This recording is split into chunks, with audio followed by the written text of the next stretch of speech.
Hello मैत्रिणींनो, शुभ सकाळ। तसं तर माझी सर्व कामे आवरलेली आहे आणि आता उन्हाळा लागला आहे। उन्हाचा चटका फारच जाणवत आहे। या उन्हाळ्यामध्ये जेवण जात नाही कारण आपण पाणी करत असतो आणि पाणी जास्त पिल्यामुळे पोट भरलेलं वाटतं। अशा या उन्हाळ्यामध्ये काहीतरी थंडगार खाण्याची इच्छा होत असते, बरोबर की नाही? तर दुपारच्या जेवणासाठी जेवणासोबतच काहीतरी थंडगार बनवावं असा मी विचार करते आहे। बघू नक्की काय बनवावं, तुम्हालाही बघायला आवडेलच आशा करते। चला तर मग सुरुवात करूया।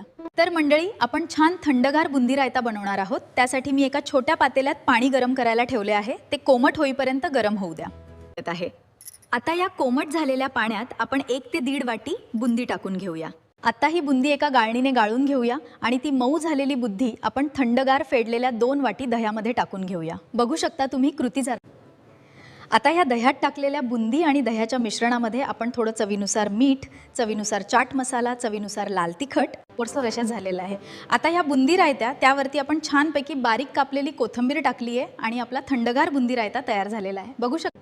तर मैत्रिणींनो, बघू शकता आपला बुंदी रायता किती सुंदर आणि यमी दिसत आहे। खाण्याचीच बघून इच्छा होते। तुम्ही सांगा कशी वाटली रेसिपी। आणि हा आपला बुंदी रायता। तुम्हालाही माझे छोटेसे हे प्रयत्न, माझे छोटेसे व्हिडिओ आवडत असतील तर प्लीज प्लीज प्लीज चॅनलला सबस्क्राइब करून व्हिडिओला लाईक, शेअर, कमेंट सुद्धा नक्की करा, कारण मला व्हिडिओ बनवायला फारच मेहनत करावी लागते। त्यामुळे तुम्ही माझ्या या मेहनतीला एक सबस्क्राइब देऊन मला मदत करू शकता। नक्कीच बाय।